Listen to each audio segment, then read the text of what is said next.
Welcome to civils only.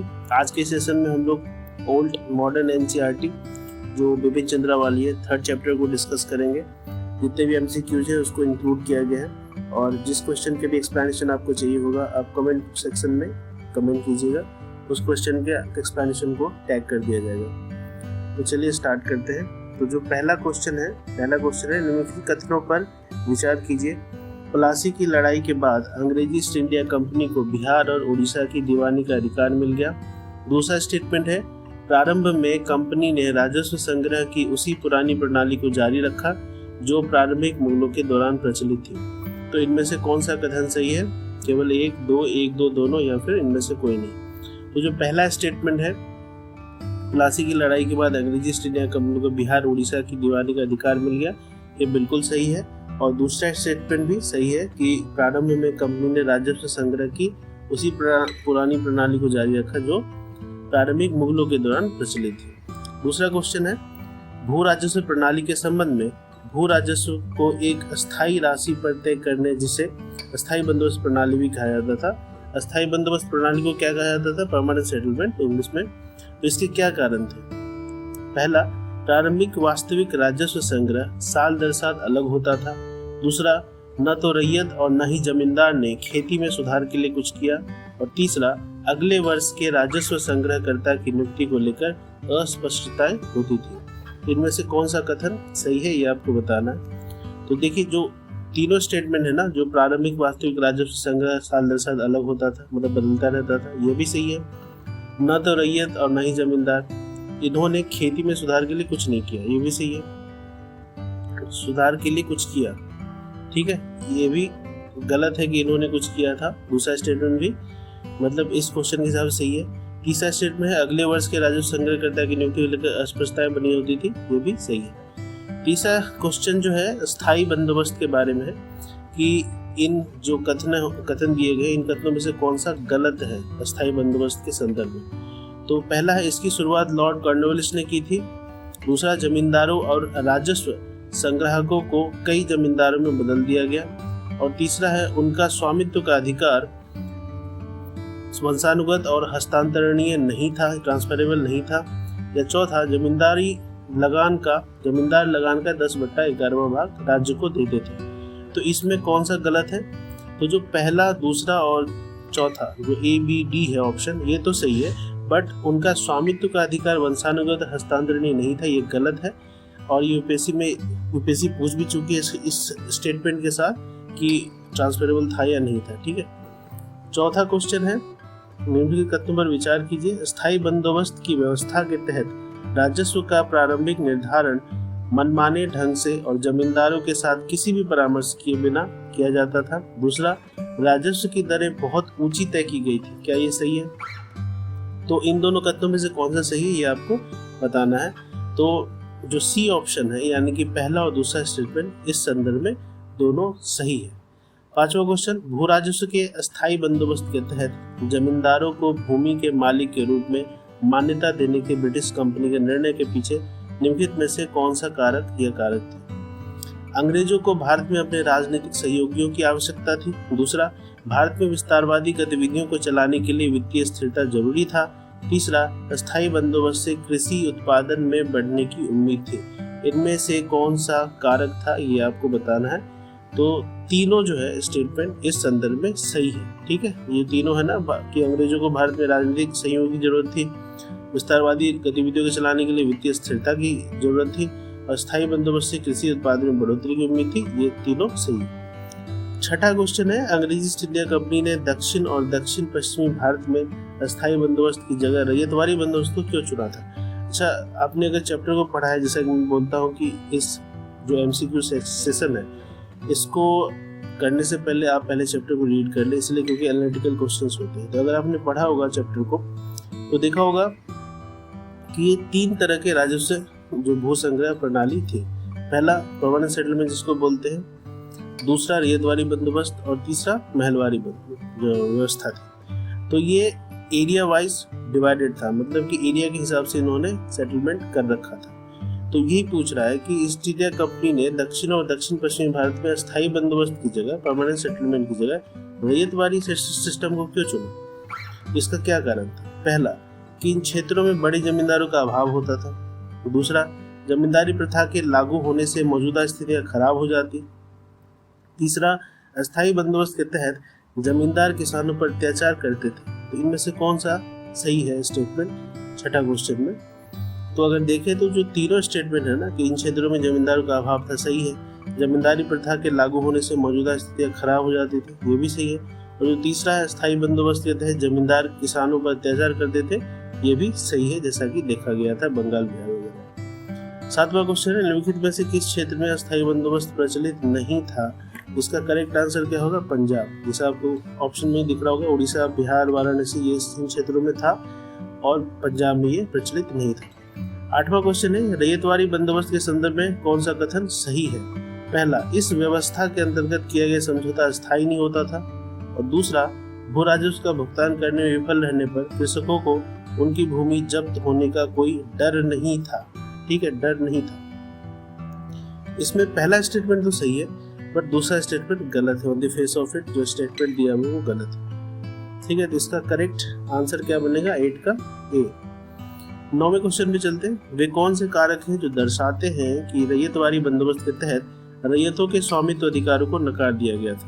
पहला, कुछ क्षेत्रों में भू राजस्व 50% से अधिक निर्धारित किया गया था। दूसरा, सरकार ने इच्छानुसार भू राजस्व बढ़ाने का अधिकार अपने पास रखा। तीसरा, रैयत को तब भी भुगतान करना पड़ता था जब उनका उपज प्राकृतिक कारणों से आंशिक या पूर्ण रूप से नष्ट हो जाती थी। इसमें से कौन से जो है आपको कारक है वो बताना है। तो 9 का अगर इन स्टेटमेंट्स को देखें, 9 के क्वेश्चन को, तो ये तीनों स्टेटमेंट इस संदर्भ में सही है। ठीक है, आप पॉज करके फिर से क्वेश्चन को पढ़ लीजिए। 10वां क्वेश्चन है, भू राजस्व संबंधी महलवारी प्रणाली। अब ये तीसरा सिस्टम आ गया, महलवारी प्रणाली के संदर्भ में कौन सा कथन सही है? यह प्रणाली मध्य भारत और उत्तर पश्चिमी प्रांतों के हिस्सों में शुरू की गई थी। ठीक। दूसरा, इस व्यवस्था के तहत भू राजस्व को समय समय पर संशोधित नहीं किया जाता था। तो ये गलत है। इस स्टेटमेंट को देखें, दूसरे स्टेटमेंट को, तो गलत है। इसलिए 10वां का आंसर क्या होगा? ऑप्शन ए, कि इस प्रणाली को मध्य भारत और उत्तर पश्चिमी प्रांतों के हिस्सों में शुरू की गई थी। नेक्स्ट क्वेश्चन है 11वां। प्लासी की लड़ाई तक भारत में कंपनी की भूमिका सिर्फ एक ट्रेडिंग कॉर्पोरेशन की थी। दूसरा, कंपनी अपनी कीमती धातुओं को भारतीय वस्त्रों के साथ विनिमय करती थी। इसमें कौन सा कथन सही है ये आपको बताना है। तो ये जो दोनों स्टेटमेंट है ना कि प्लासी की लड़ाई तक भारत में कंपनी की भूमिका एक ट्रेडिंग कॉर्पोरेशन की थी महज, ये भी सही है। और दूसरा कि कंपनी अपनी कीमती धातुओं को भारतीय वस्तुओं के साथ विनिमय करती थी क्योंकि वहां पे डिमांड बहुत ज्यादा था, ये भी सही है। 12वां क्वेश्चन देखते हैं।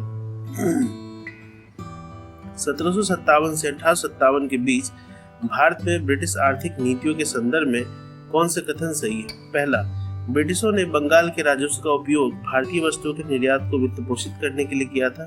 फिर से देखिए, पूछ रहा है 1757 से 1857 के बीच भारत में ब्रिटिश आर्थिक नीतियों के संदर्भ में कौन सा सही है कथन? पहला, ब्रिटिशों ने बंगाल के राजस्व का उपयोग, ठीक है, बंगाल के राजस्व का उपयोग भारतीय वस्तुओं के निर्यात को वित्त पोषित करने के लिए किया। दूसरा, भारतीय वस्त्रों को इंग्लैंड के बाजार में प्रवेश करने पर कम शुल्क देना पड़ता था। तो चैप्टर को अगर ठीक से पढ़ा है तो दूसरा जो स्टेटमेंट है वो आपको गलत महसूस होगा। तो भारतीय वस्त्रों को इंग्लैंड के बाजार में प्रवेश करने पर कम शुल्क देना पड़ता था, ये गलत है। बिकॉज वहाँ के जो इकोनॉमिक और पॉलिटिकल थिंकर्स थे वो यहाँ के कपड़ों के खिलाफ थे। यहाँ का जो कॉटन जो है, खास करके भारतीय कॉटन, कपास, वहाँ पे ज़्यादा डिमांड था। ठीक है, इनफैक्ट जो मॉडर्न इकोनॉमिस्ट है, फादर ऑफ मॉडर्न इकोनॉमी बोला जाता है, एडम स्मिथ, उन्होंने भी कहा था और उस बुक में भी लिखा हुआ है एनसीईआरटी में कि यहाँ तक कि जो इंग्लैंड में जो हैंडकरचीफ होता है, रुमाल, वो भी भारतीय कॉटन का ही लोग यूज करना पसंद करते हैं। मैट से लेके, जो मैट होता है ना, डोरमेट से लेके हैंडकरचीफ भी भारतीय कॉटन का ही लोग पसंद करते हैं, लेकिन वो लोग खिलाफ थे इसके। ठीक है, जो थिंकर्स थे, क्योंकि वहाँ का मार्केट फिर डैमेज होता ना, इस वजह से। तो 12वां का करेक्ट आंसर यह होगा ऑप्शन ए। 13वां क्वेश्चन है, ब्रिटिश काल के द्वैध शासन प्रणाली के संबंध में निम्नलिखित में से कौन सा कथन सही है? पहला, भारतीय अधिकारियों को कम जिम्मेदारियों के साथ स्वायत्त शक्तियां दी गई। दूसरा, रॉबर्ट क्लाइव ने द्वैत शासन प्रणाली को समाप्त कर दिया और सीधे बंगाल का प्रशासन करने का बीड़ा उठाया। तो 13 का करेक्ट आंसर क्या होगा? Option D. पहला भी जो गलत है और दूसरा भी स्टेटमेंट गलत है। कम जिम्मेदारी के साथ स्वायत्त सत्ता दी गई थी, गलत। उनको स्वायत्तता थी ही नहीं भारतीय अधिकारियों को। दूसरा, रॉबर्ट क्लाइव ने द्वैत शासन प्रणाली को समाप्त किया था, ये भी गलत है। और सीधे बंगाली प्रशासन को पीड़ा उठाया, ये भी गलत है। 14वां क्वेश्चन, आधुनिक भारतीय इतिहास के संदर्भ में जो नाबोब से NABOBS इंग्लिश पे आप ध्यान दीजिए कि शब्द का उल्लेख किस लिए किया जाता था। तो आप जब चारों ऑप्शन को देखेंगे तो ब्रिटिश ईस्ट इंडिया कंपनी के अधिकारियों को ये दी गई उपाधि अफ्रीका और एशिया के गुलाम, इसके लिए यूज किया जाता था। नकली राष्ट्रवाद जिसको स्यूडो नेशनलिज्म कहते थे, इसके लिए यूज किया जाता था, या फिर कांग्रेस के उदारवादी सदस्य के लिए। तो जो ऑप्शन ए है ब्रिटिश ईस्ट इंडिया कंपनी के अधिकारियों को, तो नवाब यही बाद में नवाब हो गया ये इसी वर्ड को, तो अधिकारियों के लिए उपाधि यूज की जाती थी। 15वां, ब्रिटेन के राजनीतिक विचारक और राजनेता ब्रिटिश ईस्ट इंडिया कंपनी की गतिविधियों को नियंत्रित क्यों करना चाहते थे? पहला, कंपनी भारतीय किसानों पर भारी कर लगाती थी। दूसरा, उन्हें डर था कि शक्तिशाली कंपनी और उसके अमीर अधिकारी ब्रिटेन की राजनीति को पूरी तरह से नियंत्रित कर लेंगे। तीसरा, वे पूर्वी एशियाई देशों के साथ व्यापार करना चाहते थे। चौथा, उपरोक्त में से कोई नहीं। इसका जो ऑप्शन बी है ना, उन्हें डर था कि शक्तिशाली कंपनी और उसके अमीर अधिकारी ब्रिटेन की राजनीति को पूरी तरह से नियंत्रित कर लेंगे। जी हाँ, ये सही है, क्योंकि जो कंपनी के मेंबर्स होते थे, जो ब्यूरोक्रेट्स होते थे, जो इंग्लैंड के थे, वो यहाँ से टैक्स फ्री इनकम कमा के ले जाते थे और बहुत ज़्यादा वहाँ पे वो लोग धनी व्यक्ति थे और वो पार्लियामेंट के सदस्य भी हुआ करते थे, उन्हें इस बात का डर था। 16वां क्वेश्चन, 1773 के विनियमन अधिनियम के संबंध में कौन सा कथन सही है? पहला, इस अधिनियम के द्वारा कंपनी के निदेशकों के न्यायालय के संविधान में संशोधन किया गया और उनके कार्यों को ब्रिटिश सरकार की निगरानी के अधीन कर दिया गया। दूसरा, इस अधिनियम ने ब्रिटिश सरकार को ब्रिटिश ईस्ट इंडिया कंपनी पर प्रभावी नियंत्रण प्रदान किया। तो कौन सा कथन इसमें सही है, ये आपको बताना। तो अब ध्यान से देखिए, जो दूसरा स्टेटमेंट है ना, इस अधिनियम ने ब्रिटिश सरकार को ब्रिटिश ईस्ट इंडिया कंपनी पर प्रभावी नियंत्रण प्रदान किया, ये 1858 के एक्ट के द्वारा आया था, जब क्राउन रूल आया था, ना कि 1773 में। ठीक है, तो इसका करेक्ट आंसर क्या होगा? ऑप्शन ए, केवल पहला स्टेटमेंट सही है। 17वां क्वेश्चन, 1784 का पिट्स इंडिया एक्ट विनियमन अधिनियम के दोषों और ब्रिटिश राजनीति की अनिवार्यता के कारण पारित किया गया था। जो 1784 का पिट्स इंडिया एक्ट विनियमन एक्ट था, वो विनियमन अधिनियम 1773 का के दोषों और ब्रिटिश राजनीति की अनिवार्यता के कारण पारित किया गया था। क्या ये सही है? दूसरा, भारत में नियंत्रण बोर्ड की स्थापना पिट्स इंडिया एक्ट द्वारा की गई थी। तीसरा, कंपनी के निदेशकों ने भारत में अपने ब्रिटिश अधिकारियों को नियुक्त करने और बर्खास्त करने का अधिकार खो दिया। चौथा, इस अधिनियम ने युद्ध, कूटनीति और राजस्व के मामले में बॉम्बे और मद्रास प्रेसिडेंसी को बंगाल के अधीन कर दिया। इसमें कौन सा कथन आपको सही दिख रहा है 17वां क्वेश्चन के संदर्भ में? तो जो ऑप्शन डी है 1, 2, 4 ये सही है, बट जो तीसरा स्टेटमेंट है कि कंपनी के निदेशकों ने भारत में अपने ब्रिटिश अधिकारियों को नियुक्त करने और बर्खास्त करने का अधिकार खो दिया, ये गलत है। ठीक, और बाकी के जो 3 स्टेटमेंट है 1, 2, 4 आप पॉज करके देख लीजिए इस स्टेटमेंट में क्या कहा जा रहा है। 18वां क्वेश्चन, 1813 के चार्टर अधिनियम के संदर्भ में कौन सा कथन सही है? भारत में कंपनी का व्यापार एकाधिकार समाप्त कर दिया गया। कंपनी का जो व्यापार का एकाधिकार था वो समाप्त कर दिया गया। ठीक है, ध्यान से देखिए, 1813 का चार्टर एक्ट बोल रहा है। दूसरा, कंपनी का चीन के साथ विशेष व्यापार था। तीसरा, भारत का शासन ब्रिटिश सरकार के हाथों में स्थानांतरित हो गया।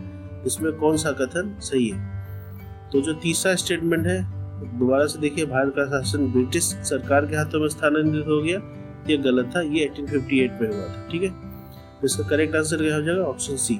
19वां क्वेश्चन देखिए, 1833 के चार्टर अधिनियम के संबंध में कौन सा कथन सही है?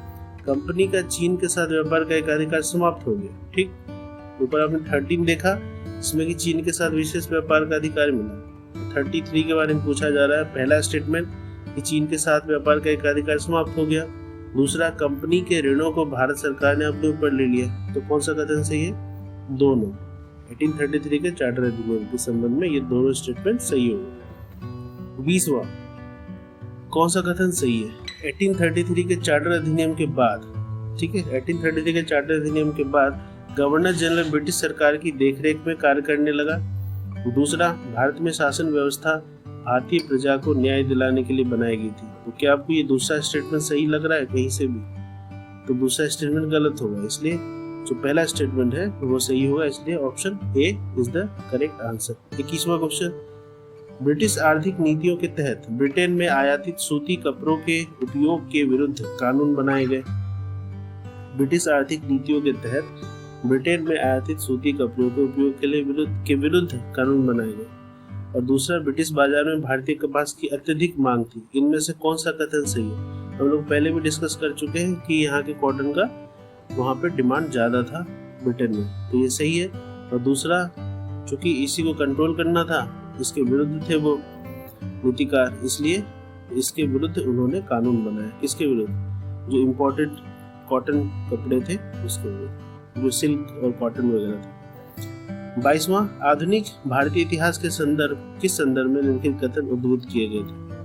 तो कथन को ध्यान से देखिए। हमारी प्रणाली एक स्पंज की तरह काम करती है जो गंगा के तट से सभी अच्छी चीजों को खींचती है और उन्हें थेम्स के तट पर निचोड़ देती है। थेम्स का इंग्लैंड में।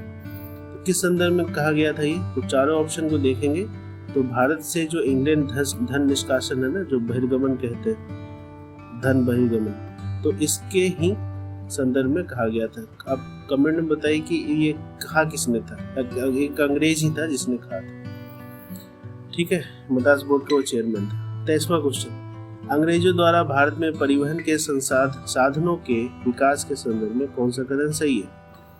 पहला, 18वीं शताब्दी के मध्य में भारत में परिवहन के साधन पूरी तरह से बदल गए और बैलगाड़ियों का स्थान मोटर वाहनों ने ले लिया। तो पूरी तरीके से बदल गए कि नहीं, इस पे आपको सोचना है। दूसरा, भारत में स्टीमशिप अंग्रेजों द्वारा लाया गया था, ये तो आपको वैसे भी सही लग रहा होगा। तो 23 का करेक्ट आंसर क्या होगा? 23 का करेक्ट आंसर होगा बी, क्योंकि पहला जो पूरी तरीके से स्थानांतरित हो गया था, मतलब स्थान ले लिया था मोटर वाहनों ने, ये गलत है, क्योंकि 18वीं शताब्दी के बारे में पूछा जा रहा है। 24वां, ब्रिटेन में परिवहन के साधन के रूप में रेलवे की शुरुआत उसी वर्ष हुई जिस वर्ष भारत में इसकी शुरुआत हुई। और दूसरा, भारत में रेलवे की शुरुआत लॉर्ड डलहौजी के शासनकाल में हुई थी। इसमें कौन सा कथन सही है?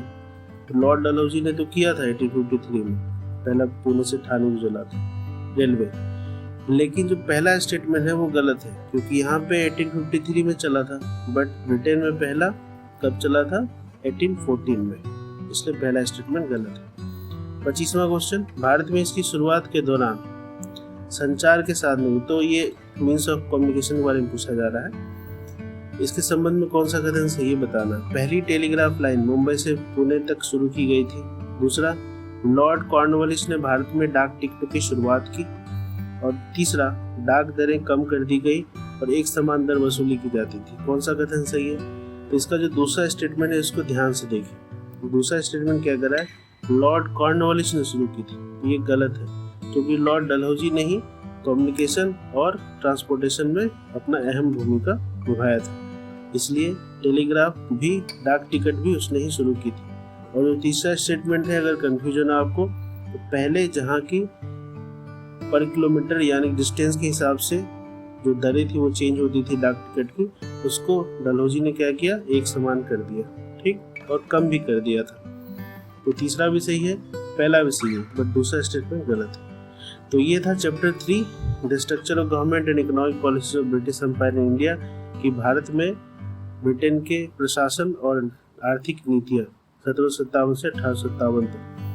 इस चैप्टर को आप ध्यान से एक बार फिर से पढ़िएगा, आपने नहीं पढ़ाया था, तो ये बहुत इंपॉर्टेंट है मेंस के दृष्टिकोण से भी, और पीटी में आप इस क्वेश्चन को, इसमें से बहुत सारे क्वेश्चंस आप गलत कर सकते हैं अगर आपने इसको ठीक ढंग से नहीं पढ़ा एनालिसिस के साथ।